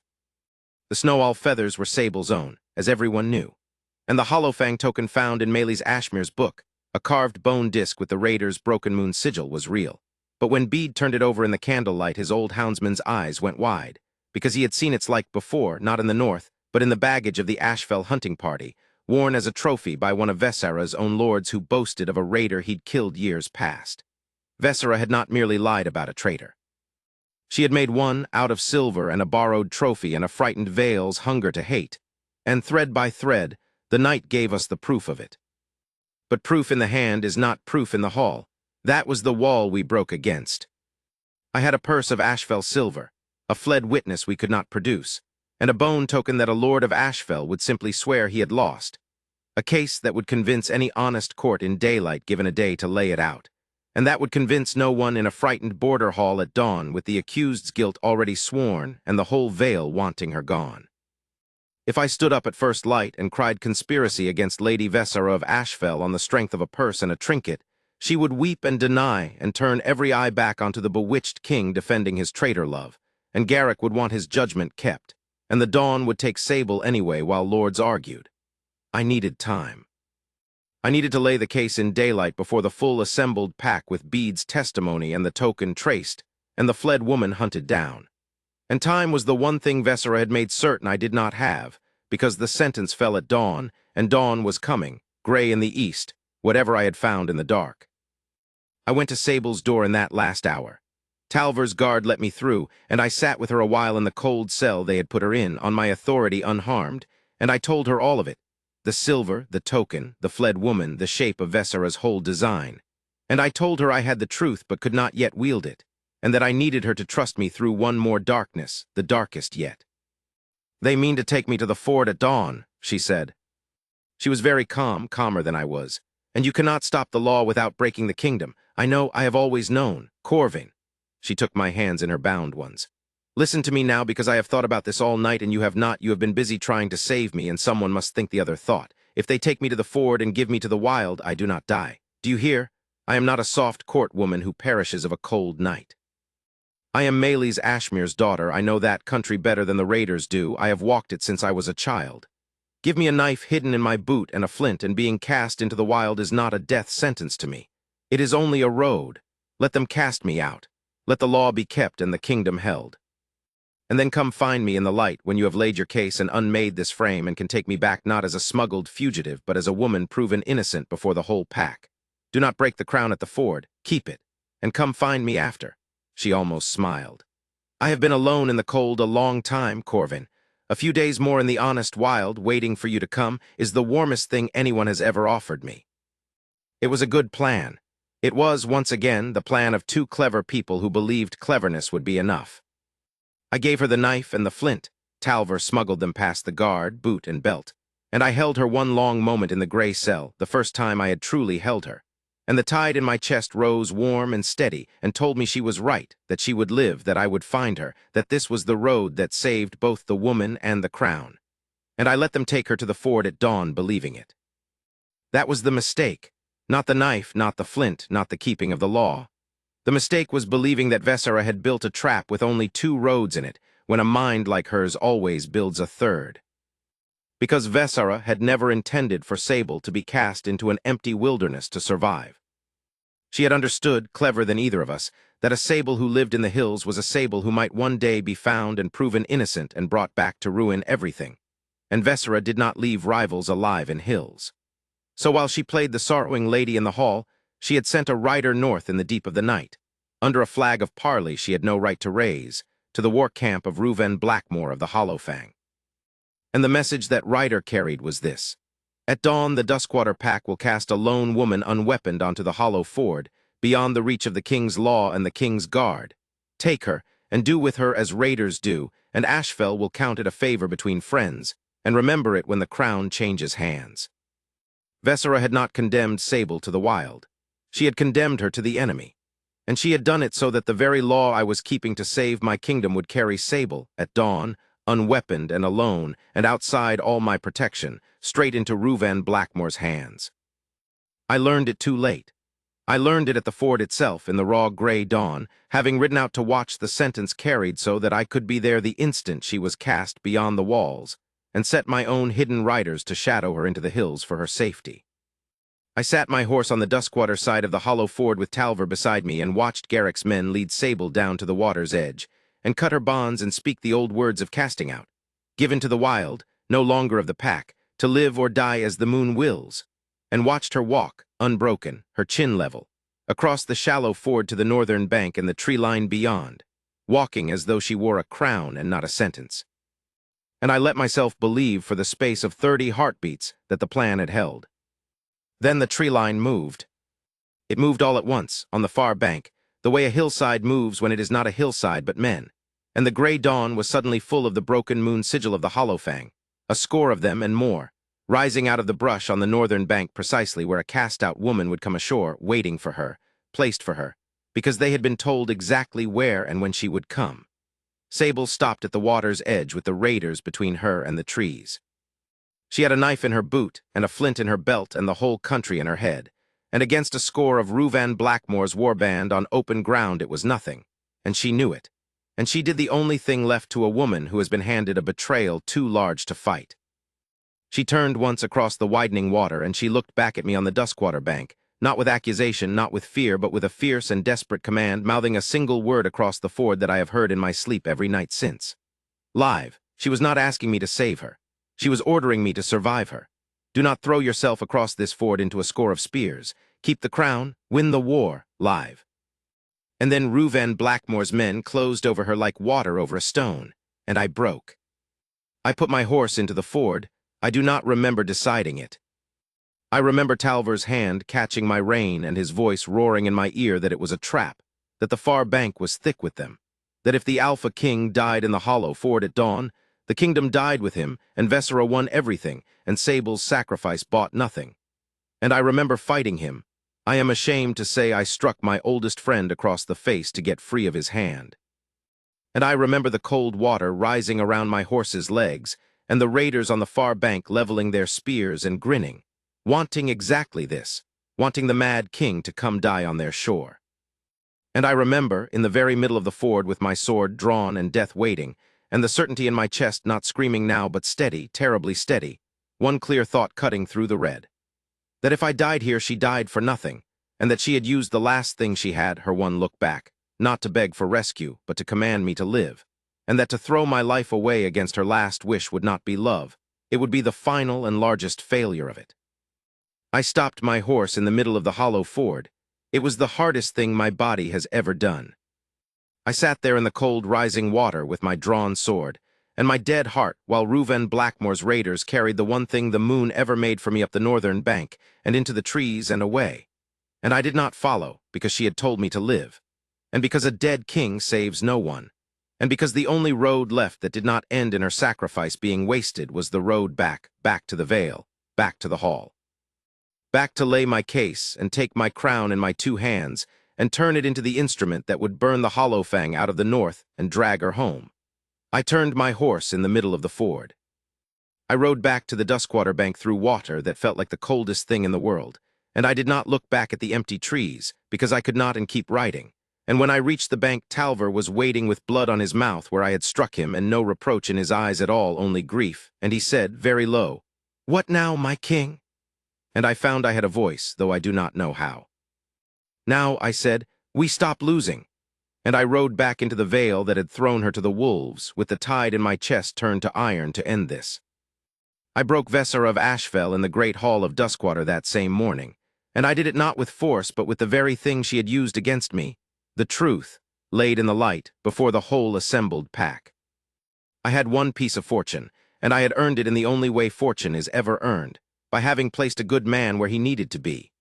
When I had sent Talver's riders to shadow Sable into the hills, I had also, on a cold suspicion in the night, sent 2 of them north of the ford before dawn to watch the raider country, and those 2 had seen Vesera's parley rider come back across the border in the gray light, his errand to Reuven Blackmore done, and they had taken him.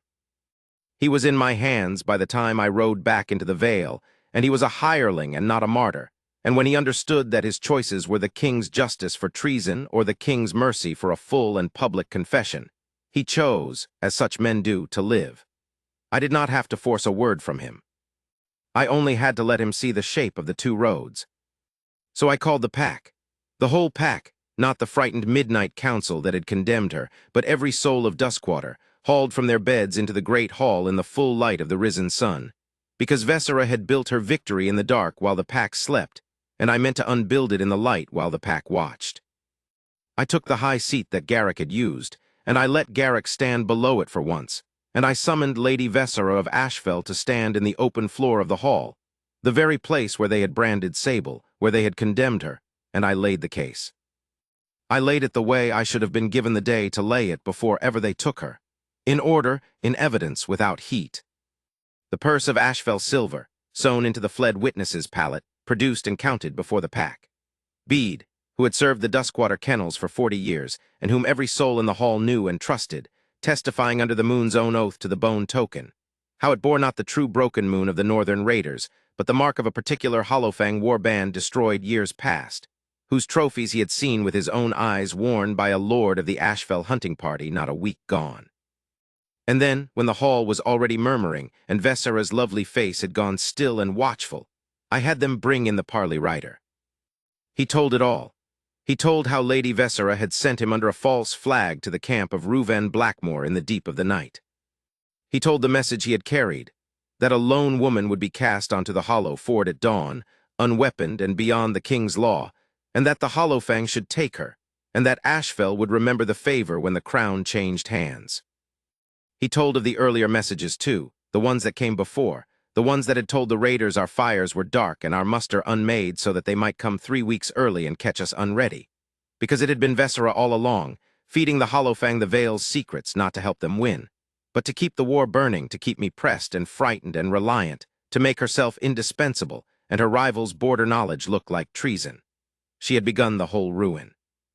The snow-owl arrow she had turned so prettily in the council, the fear she had poured into Garrick's ear, the traitor she had painted onto an innocent woman. All of it had been built to hide the one true traitor in the Vale, who stood now in the open floor in her fur-lined hem with the whole risen pack staring at her and the honey gone entirely out of her voice. She tried at the last, the only weapon she had left. She turned to the pack and cried that it was all a fabrication of the bewitched king to save his markless love, that I had bought the rider's lie as I had been bought by the traitor's charms, that no highborn Luna would ever stoop to treat with raiders, and for one breath I saw it might have worked, because a frightened pack is a frightened pack, and she was beautiful and highborn, and the habit of believing her ran deep. But it did not work, and the reason it did not work was Garrick. I did not expect it from him. I will be honest about that. I had thought Garrick a lost cause, a weak and righteous man too deep in his own shame to ever climb out.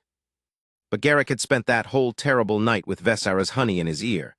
Doing the monstrous thing she told him was strong, and when the parley writer spoke, something in the broad, frightened man had broken open. Because Garrick, whatever his sins, had grown up in that vale beside Sable Ashmere, had been promised to her as a boy, had known her mother, and had let a stranger from Ashfell use his fear to make him destroy them both. And when Vesara turned to the pack and cried bewitchment, Garrick stepped forward into the open floor, gray-faced, and said in a voice that shook, "No, no, it's true. She came to me all those nights, and she gave me the reasons. Every reason I wanted to be rid of the girl who shamed me by living, the Ashfell silver, the token. She put it all in my hands and called it justice, and I took it, Moon forgive me. I took it because it let me hate someone who had never done me a wrong." He turned to me and to the pack, and his voice broke entirely.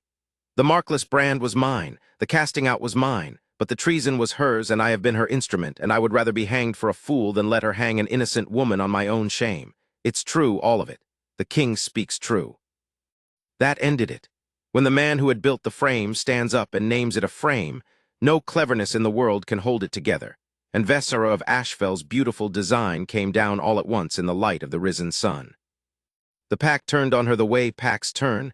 I have never loved that quality in my own kind, the speed with which fear becomes fury when it finds a new object.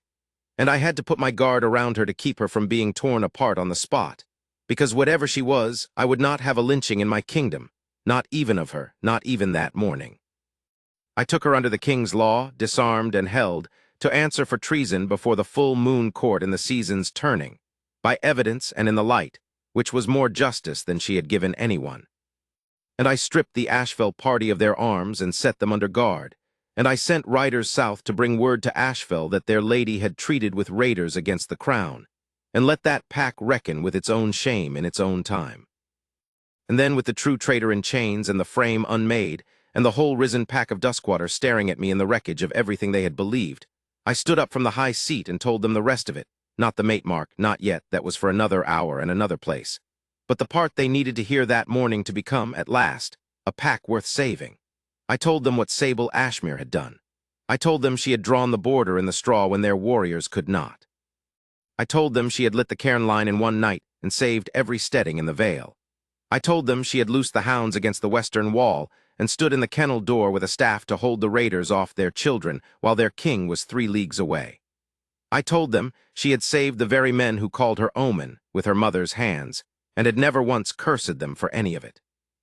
And I told them that this morning, on their judgment, built on a traitor's lie, they had cast that woman unweaponed onto the hollow ford and into the hands of Reuven Blackmore, and that she was in the raiders' camp now, this hour, because of what their fear had let a stranger make them do. The hall was silent. Some of them wept, the men she had pulled from death, old Bede, even a few who had spat the word omen at her, because shame come too late is still shame, and it has a terrible weight. And into that silence I made them the only offer that could turn a broken pack back into a whole one. "I am going north," I said, "to burn the Hollowfang out of the hills and bring Sable Ashmere home. I would go with the Moon Court's own spears and leave you to your shame, and it would be no more than you have earned. But I am not going to do that. I am going to give you the chance she would give you because she is a better soul than any of us, and it is the only way I know to honor her.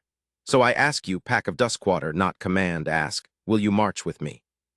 Will you go north and undo the thing your fear has done and bring your healer home, and be the pack she has spent 4 years refusing to stop believing you could be? Or will you stay behind your walls and let the strangers do it and live with that too?" They marched. The whole vale marched, Garrick first, on his knees before me to offer his sword and his life in whatever penance I named, and I told him his penance was to fight and to live, and to spend the rest of his days being worth the woman he had wronged. And by that afternoon, the muster of Duskwater and the household guard of the Moon Court and the elk and ironbark levies come up from the south were all moving north together toward the hollow ford and the raider hills beyond. And at the head of them rode a king with the tide gone to iron in his chest, following the pull of a certainty that had never once wavered north, toward the one thing the moon had ever made for him, held now in the camp of the enemy, where, though I did not yet know it, She had not spent 1 hour of her captivity waiting to be saved. We came upon the Hollowfang camp on the third night of the march, and I found Sable Ashmere exactly where the certainty had promised she would be, and not at all in the state I had feared to find her. We took a raider scout the second night, in the broken country above the ford, and from him, again by the offer of 2 roads and not by any cruelty, for I do not break men's bodies for their words, and I never have, we learned the shape of the enemy I had been fighting all along, and it was not the shape I had believed. The Hollowfang were not a war pack out of the north come for plunder and glory. They were a dying people. Their own high country had failed them 2 winters running, a blight in the grain, a murrain in the herds, a hard, killing cold that had emptied their granaries and their cradles both. And Reuven Blackmore had brought them south not to conquer the Vale, but because the only thing north of them was starvation, and a war chief who cannot feed his pack will do terrible things to feed it. They had come raiding because they were dying, and Vesser of Ashfell had found them in their desperation and fed them our secrets, not out of any love, but because a burning border served her climb toward the crown, and she had used a starving people as her torch. The scout wept when he spoke of the camp, of the fever that had come into it now on top of the hunger, the flux that was taking the children and the old, the sickness that spread through a starving people the way fire spreads through dry grass. And then he told me the thing that stopped my heart and started it again. The fever in the camp had begun to break these last 2 days. Fewer were dying, and it was because 3 days past, Reuven Blackmore's men had brought back from the Duskwater ford a woman they meant to make a slave or worse, and the woman had walked into the sick tents of her captors, untold and unforced, and had begun to heal them. I will tell you what my Sable did in the camp of the enemy that took her, because she has never once told it herself, and it is the truest measure of her I possess. They cast her onto that far bank to be a raider's plaything and a rival's corpse.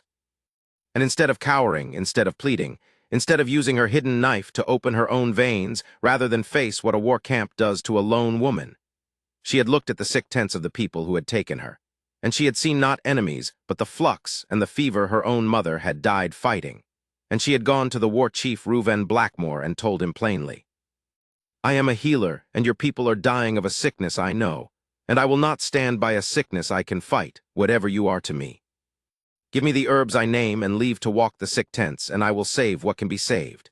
And Reuven Blackmore, who had a fever in his own children's tent and no healer left alive in his starving pack, had let her. And she had gone among her captors with her mother's hands and her mother's book. She had begged them to fetch it from the ford, and one of them, shamed, and she had turned the fever back. In 3 days, a branded slave had become the one soul in the Hollowfang camp that a starving, dying people could not do without. That was what I found when we crept to the edge of the raider camp in the third night's dark, Talver and I, and a handful of scouts, meaning to spy the ground before I threw 2,000 spears against it at dawn. I had expected to find a war camp. I found a hospital. I lay in the frozen brush above the Hollowfang camp and looked down at the low fires in the sick tents, and among the tents, in the flickering light, moving from pallet to pallet with a cup and a cloth, unbound, unguarded, wearing a raider woman's borrowed cloak against the cold, was Sable Ashmere, tending the children of the people who had come to burn her veil, because she was Maelys Ashmere's daughter, and a healer does not choose her patients by their pack. And the certainty in my chest, which had been iron for 3 days, cracked open all at once into something so large and so warm I had to press my face into the frozen ground to keep from making a sound. Because there she was, alive, unbroken, more herself in the enemy's camp than the whole world had ever let her be in her own. I did not throw 2,000 spears against that camp at dawn. I want that understood, because it is the hinge on which everything after turned, and it was her doing, though she did not know it yet. I lay in the brush and looked at the sick tents full of dying children and the woman moving among them, and I understood that the war I had come to win by fire was not a war at all. It was a famine wearing a war's face, lit by a traitor for her own clime, and that if I fell on that starving camp at dawn and slaughtered them, I would win a battle, and lose the thing Sable had spent 3 days building out of the enemy's own desperation, which was the one thing that could actually end it. She had not been waiting to be rescued. She had been all along in the heart of the enemy, quietly doing the only thing that could turn the war, and I had very nearly ridden in and undone it with a sword. So I did the harder thing. I sent no spears. I went down into the camp myself, alone, unarmed, under no flag but my own open hands, And I walked into the fires of the Hollowfang in the last dark before dawn and asked to speak with Reuven Blackmore. They nearly killed me for it, of course, and I do not blame them. A lone man walking into a war camp is either a madman or a trap. But I gave them my name, and the name of the Alpha King walking unarmed into their fires bought me the moment I needed, and Reuven Blackmore came out of his tent to see the thing for himself. He was not what a lifetime of raider tales had painted. He was gaunt and gray and bone-tired, a war chief who had watched his people starve and had done monstrous things to slow it and hated himself for everyone. And when he stood before me in the firelight, I saw a man who wanted, more than he wanted victory or plunder or my head, to simply be allowed to stop. And Sable came out of the sick tents when the word ran through the camp that the king had come, and she stood between us in the firelight, the Alpha King on one side with his kingdom at his back and the war chief on the other with his starving pack, and the branded healer between them, the one person that camp trusted and the one person that kingdom needed. And I looked at her across the fire and did not go to her, though every part of me strained toward it. Because there was a thing that had to be done first, and she of all people would understand the doing of it. I did not come with an army, I told Reuven Blackmore into the terrible waiting silence of the camp. I have one 3 leagues south, and I could have loosed it on you at dawn, and you know it, and so do I. I came instead to ask you a question, War Chief. You did not come south for glory. You came because your children were dying. Is that not so? He did not answer, but his gaunt face answered for him. Then I will tell you what I know. I know a traitor of my own court fed you my secrets and lit this war for her own climbing, and she is in my chains now and will answer for it. I know your high country has failed you 2 winters running.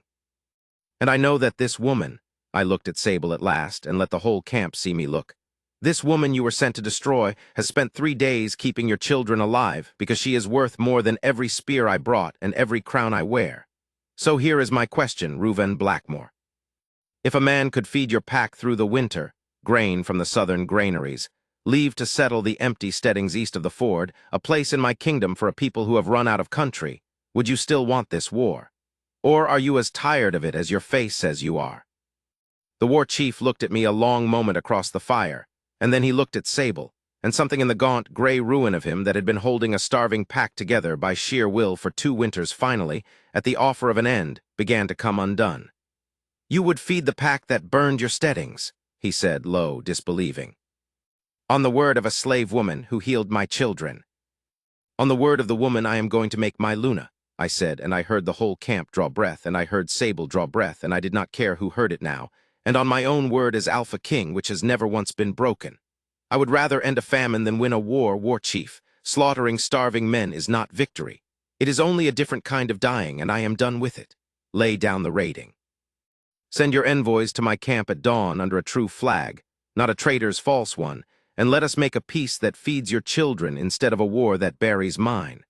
That is what I came into your fires alone to offer. The choice, as always, is yours. I do not take what is not freely given, not a woman's hand and not a pack's surrender, but I would rather you chose it. And into the vast silence of that decision, before Reuven Blackmore could answer, Sable Ashmere crossed the firelit ground between the king and the war chief and stopped before me, and looked up at me with her gray eyes brimming and said, so that only I could hear it, "You came." As though there had ever been the smallest chance in the whole turning world that I would not. Reuven Blackmore chose peace, and it took us the better part of a moon turning to build it. Grain trains north, the empty eastern steadings open to a starving pack, envoys and oaths, and the slow, hard work of turning 2 peoples who had bled each other into 2 peoples who could share a border. Sable did the most of it, though she would never claim so. A healer who has held a war chief's children back from death holds a kind of authority no crown can grant, and the Hollowfang trusted her word where they would have doubted mine, and it was her going back and forth between the camps, her mother's book under her arm, that knit the piece together thread by thread the way she had once unpicked a frame. By the time the first snow of the true winter came, there was no war on my northern border. There was only a great deal of work, and enough grain to do it through, and a healer riding between 2 packs who had both, in their different ways, once thrown her away. But there was a thing still undone, and I would not leave it undone, and I told her so on the road south to Duskwater when the peace was made. Because she had ridden into the enemy's camp a branded slave and come out the maker of a kingdom's peace, and half my realm now spoke her name with wonder. And still, in the vale where she was born, in the hall where they had burned her, There were folk who would let themselves quietly forget the omen and the traitor tale rather than face what they had done, and let her go on being the low woman they had made, only now a useful one. And I would not have it. She had spent 4 years being nothing and 3 days being the enemy's slave, and I had watched the moon hold her mark back her whole life for no lesser hand than mine, and I would not let her rise by half. She would rise before them all in the very hall where they had cast her down, or the moon had held that mark back for nothing. "You mean to claim me before the pack," she said. We were riding side by side through the first snow, and she had learned by then to read me the way she read her hounds. "In Duskwaters Hall, where they branded me." "I do." She was quiet a while. "And if your mark does not wake when you claim me before them all," she said at last, low, because it was the fear she had carried since the kennel loft and had never once spoken. "If you stand up in that hall and name me your mate and your Luna, and reach for the thing you have felt but never shown, and nothing comes, no mark, no proof, only a king's word over a markless woman before the very pack that branded her, then you will have staked your crown on my empty skin in front of every soul who ever scorned me and lost. I have felt what you feel, Corvin. I do not doubt the bond. I have stopped doubting the bond. But a bond you feel is not a bond they can see. And that hall will believe only what it can see." "Then let them see it," I said, and took her hand as we rode, and the certainty rose warm and steady between us the way it always did at her touch, and I found I was not afraid. "Your mother told you the truth, Sable. The moon held your mark back because no lesser hand than the king's own could call it forth. I believe her. I have believed her since the kennel loft. And a mark that is called forth in the calling, not before, not in a cell, not on a quiet road, but in the moment the king claims his mate before his people and the moon and the whole turning world, because that is what the old lore is for. So we will not go into that hall hoping. We will go into it knowing. And we will let them see the thing they burned you for lacking bloom on your skin in the light. And there will be no room left in the whole vale for any tale but the true one." We came to Duskwater on the shortest day of the year, and I called the hall the whole pack, and more than the pack. I had sent word ahead, and they were all there. The Duskwater folk who had branded her and condemned her and marched to save her. The envoys of the Hollowfang she had healed. Reuven Blackmore himself, gaunt and gray and pledged now to peace, come south to see with his own eyes the thing he had helped begin. Old Bede weeping before the king even entered. Garrick in the low place on his knees, where he had chosen to stay until his penance was named. And in the great hall of Duskwater, on the shortest and darkest day of the year, with the fires built high and gold against the winter dark, I brought Sable Ashmere into the center of the floor, the very stones where they had held her down and burned her, and I turned to the assembled pack of the Vale that had cast her out, and I claimed her. I told them all of it then, the mate mark of my line that had slept in me 31 years and woke in the morning they burned her. The tide that rises instead of striking, that had pointed at her and only ever at her from the first dawn, through omen and traitor tale and the hollow ford, and had never once wavered. Maelie's Ashmere saying that the moon holds a mark back because it waits for the right hand to call it forth, and that no lesser hand can. I told them that the woman they had named Markless had never been markless in her life, that she had been unwoken, held back by the moon itself for the king's own hand, and that the emptiness they had burned her for was the very proof of what she was. And then, before the whole silent, gold-lit hall, I took her hands in mine, and I asked her before them all, because I would not claim her by command any more than I had taken her by force, whether she would have me.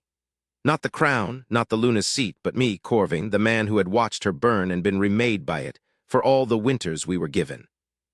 "I will," she said. And I drew her to me, and over my heart, under my hand, the king's mark that had slept my whole life woke at last into the light. I felt it wake, warm and vast and certain as the tide it had always been. And I heard the hall gasp as it bloomed silver through my shirt, the moon sign of my line burning to life before every eye. And in the same breath, in the same moment, on Sable's shoulder over the brand, over the ugly mark they had burned into her to name her worthless, her own mark answered. It bloomed up through the scar and around it and swallowed it whole, a spreading silver moon sign twining through the very brand of her scorn, until the brand was only the dark heart of a far greater and more beautiful thing, the mate mark of a queen, called forth at last by the only hand in all the world that could call it. The two marks blazed together in the gold-lit hall, his and hers, King's and Luna's, and the light of them was the light of a thing the moon had been building since before either of us drew breath, finally, in the sight of all, made whole. The hall came apart. I have seen packs weep, and I have seen them cheer, and I had never seen the two together as I saw them in Duskwaters Hall on the shortest day. The whole vale on its knees, not to me, but to her, to Sable Ashmere, the markless omen, the traitor they had cast to the wolves, kneeling now transfigured in silver light in the very place they had burned her, become before their eyes the truest thing their small, frightened pack had ever produced and thrown away. Bede was weeping without shame. The men she had healed were on their faces, and Garrick, in the low place, looked up at the mark blooming through the brand he had ordered burned, and put his face in his hands, and wept like a man watching the exact measure of his own wrong made into light before him. And here is the thing I am proudest of in the whole long tale, and it was not my doing, it was hers, because it is who she is. She could have let them grovel. She had earned it 100 times over. The moon knows I would have let them grovel a good long while. Instead, Sable Ashmere, newly woken, the silver still bright on her shoulder and the crown of a kingdom suddenly hers, stepped forward in that hall and raised the weeping veil up off its knees with her own two healers' hands, went first to old Bede and lifted him, and then to the men she had saved, and last of all, to Garrick in the low place, who could not meet her eyes. And she stood before the man who had branded her and cast her to the wild, and she said, so the whole hall heard it, "You were afraid, and fear makes fools of better men than you. I will not spend the rain the moon has given me hating the veil that raised me. Get up, Garrick. There is a peace to keep and a pack to feed and a border to rebuild, and I have never in my life had the luxury of being useless, and I do not mean to start now that I am Luna. Get up. There is work." And she gave him her hand and raised him, and I stood in the gold light with my woken mark burning over my heart and watched the woman I loved humble every soul who had ever scorned her not with vengeance but with grace. And I understood that the moon had not made a mistake at all, that it had held her back my whole life not because she was less than a queen, but because she was so much more than the veil could see, and had needed the right hand, and the right hour, and the right light, to be shown at last for what she had always been. The season turned, and the reckonings came due, and we settled them the way she would have them settled, with justice that did not become cruelty, which is the hardest justice of all. Vessera of Ashfell answered for her treason before the full moon court when the snows broke, by evidence and in the light, exactly as I had promised. The parley writer testified, and Bede, and the ledger of Ashfell Silver and Garrick, who told the whole of it against himself as much as against her, and there was no cleverness left in the world that could save her. The court would have had her head, and by the old law it was theirs to take. I did not take it. Sable asked me not to, and she was right, and I would have come to it myself given time. Vessera had lit a war out of a starving people's desperation to climb toward a crown, and the true punishment for a soul like that is not death, which ends everything and lets the world make a martyr of her. It is to live, stripped, in the full light of what she did. So we broke her house and her rank and her name, and gave her lands to the rebuilding of the border she had burned, and sent her not to the block but into a plain exile in the far south, to live out her years as nothing at all, which for a woman who had gambled a kingdom to be everything was a heavier sentence than any axe. She went without a word. I do not think of her often. Sable, who has more cause than any to hate her, thinks of her not at all, which is its own kind of victory and the truer one. Garrick I did not exile. Sable would not have it, and again she was right. A man who stands up in a full hall and names his own worst deed a lie when silence would have saved him is a man with something left in him worth keeping, and a pack that casts out everyone who has ever failed it soon has no pack left. So Garrick's penance was the one Sable named him on the day her mark bloomed, to stay and to serve and to spend the rest of his days being worth the woman he had wronged. He is the warden of the eastern steadings now, where the Hollowfang settled, of all the tasks in my kingdom, the one that requires the most patience and the most humility and the most daily, unglamorous mending of things his own fear once broke. He does it well. He will do it, I think, until he dies, and he will never quite forgive himself, and that is not a cruelty but a mercy, because a man who remembers his own capacity for wrong makes a far better warden than one who has forgotten he ever had it. He and Reuven Blackmore have become, of all the strange fruits of that year, something near to friends, two hard men who did terrible things out of fear and hunger, rebuilding a border together, each the daily proof to the other that a man is not only the worst thing he has done. The Hollowfang lived. That is the plain miracle at the bottom of it all, the thing I hold on to when the memory of the Hollow Ford still wakes me in the dark. A people who had run out of country, who had come south dying with spears in their hands because starvation had left them nothing else, are alive, settled on the empty eastern steadings, fed through that first winter on southern grain, planting their own fields now, their children grown out of the fever that Sable turned back in the enemy's own camp. They are of the moon court now, sworn and settled, and when their envoys come to court they bow first to their Luna and only then to me, and I have never once minded it, because I know as they know whose hands it was that reached into a dying camp and refused to let a sickness win merely because it wore the enemy's face. Sable is Luna of the moon court. She rules beside me, and she rules well, and she has never once in all the seasons since let the crown make her useless, which was the only thing she ever feared it would do. There is a school of healers at the moon court now that did not exist before her, girls and boys both taught to read their forebear's hand as her mother taught her, so that no vale in my kingdom need ever again lose its healer and its lore in a single coughing winter. She keeps her mother's book in a place of honor and reads from it still. And the brand on her shoulder is still there, at the dark heart of the great silver mark that swallowed it. She has never had it hidden or healed away, though she could, and once I asked her why, and she said that the brand is the truest part of the mark, because it is the part that remembers, and a Luna who forgets what it is to be the least of her people will soon stop being worth following. I did not have an answer to that. I have stopped, over the years, trying to find answers to the things she says. I have learned instead to simply be grateful that the moon held her back my whole life for no lesser hand than mine. I will end where the ending truly is, which is not in the hall and not on the throne, because she would not thank me for a coronation stamp of an ending, and neither of those is where I go in my heart when I think of what we saved. It is a spring dawn on the eastern steadings, a full year and more after the hollow ford. We had ridden out from court, the two of us alone, but for a light guard left over the hill, because Sable wanted to see the first planting in the ground of the people she healed, and a Luna who wants a thing gets it, and I confess I wanted only to watch her want it.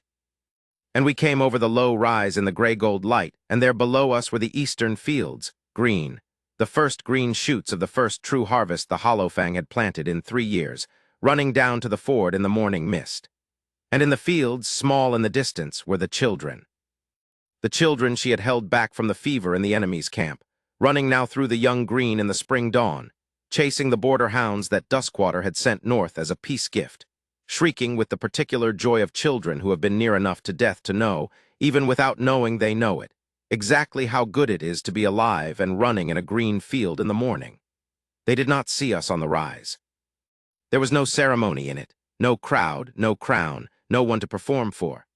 There was only a field of children who existed because a branded woman had refused to let a sickness win, running in the light, and a pair of old border hounds letting them win the chase, and the mist coming up gold off the ford where a year before I had watched the raiders carry her away.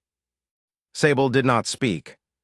She sat her horse on the rise in the gray-gold light and watched the children she had saved run through the green, and I watched her watch them, and the certainty in my chest. The tide that had risen the morning they burned her, and had never once in all the seasons since gone back down, rose warm and steady and full, the way it always does when I look at her, not striking, never striking, only lifting and settling and holding true. She reached over without looking and took my hand, the way she had on the snowy road, and we sat there a long while in the dawn above the green fields and the running children and said nothing at all, because there was nothing that needed saying that the morning was not already saying for us. I had ruled 11 winters waiting for lightning, and made my peace with a crown and no queen, and told myself the peace was real. It was not real. This is real, a woman on a horse in a spring dawn, watching a field of saved children run through the green, with the brand of her scorn grown over into the mark of a queen and her hand warm in mine, and no one in all the turning world to see us but each other. They branded her at dawn once in the frost, and named her worthless to the sky.